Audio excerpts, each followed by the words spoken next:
Ça veut dire langue des signes. Et là, ça va nous faire plaisir ici. Ça fait plaisir. Pour le projet Silence on signe, on a travaillé en lien avec 5 classes de collège de la métropole lilloise et on est intervenu dans chaque classe avec l'artiste Letty Tual pour une sensibilisation au chant signe. D'accord. On y va pour le s'envol vraiment. La chanson, c'est donc le fait de travailler une expression à l'oral sur une musique avec un rythme. Et donc le chant-signe, c'est le fait de travailler une expression en langue des signes sur une musique avec un rythme. On commence comme ça.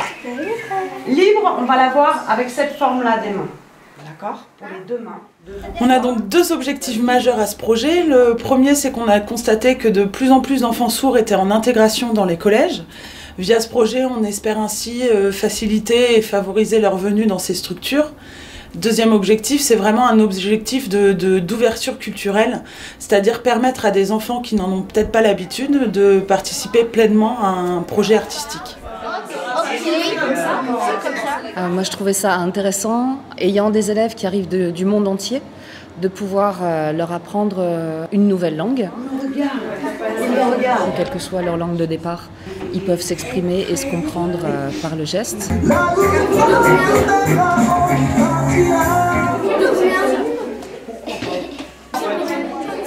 On allait complètement vers l'inconnu.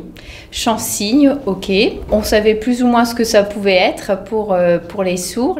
Et au fur et à mesure de la séance, ils ont commencé à trouver des idées, à avoir beaucoup d'imagination et à faire une belle création.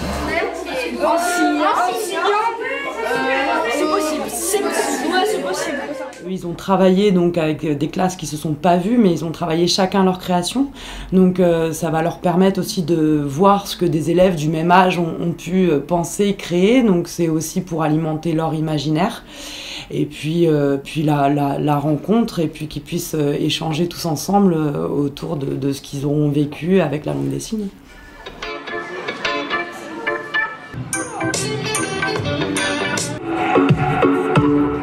Nous, on se rencontre, nous, on joue, et nous, ensemble, on s'aime.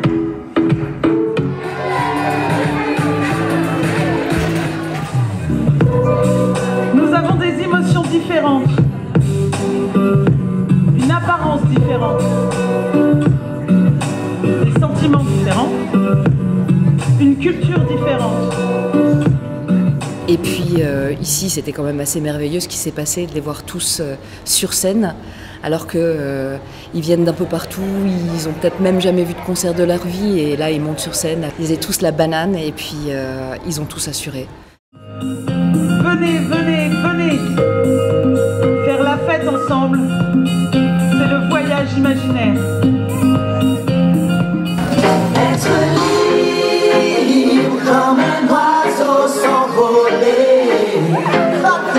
aller au sommet, vivre notre vie comme il nous plaît, chaque jour continuer d'avancer.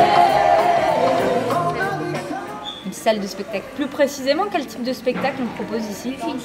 Dans le cadre de ce projet, avec les jeunes qui participaient aux ateliers, on a eu aussi l'occasion de visiter l'aéronef, donc comment on peut aussi sensibiliser les jeunes à un lieu culturel qui est ouvert, mieux en comprendre les rouages. C'était aussi l'occasion avec eux de discuter justement accessibilité, comment adapter une salle de concert pour mieux accueillir des personnes sourdes, malentendantes, mais aussi des personnes qui ont plus de difficultés à se déplacer. Enfin voilà.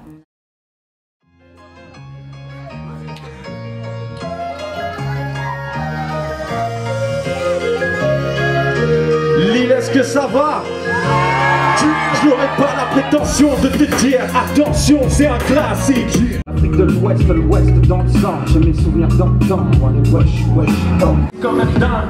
qu'on se juge aussi vite, alors que dans le fond, Le bilan de cette première édition est très très positif puisqu'on a accueilli près de 160 collégiens. Collégiens sourds ou entendants venus de tout horizon, et ce qui moi m'a marqué, c'est l'implication que chacun a eu sur ce projet, et aussi le fait que tout le monde puisse trouver sa place, donc que ce soit les professeurs, les artistes, les collégiens, les partenaires, et voilà, ça a été une semaine riche de rencontres, de rires et d'émotions, et nous ce qu'on a envie c'est de continuer et de reproposer une deuxième édition.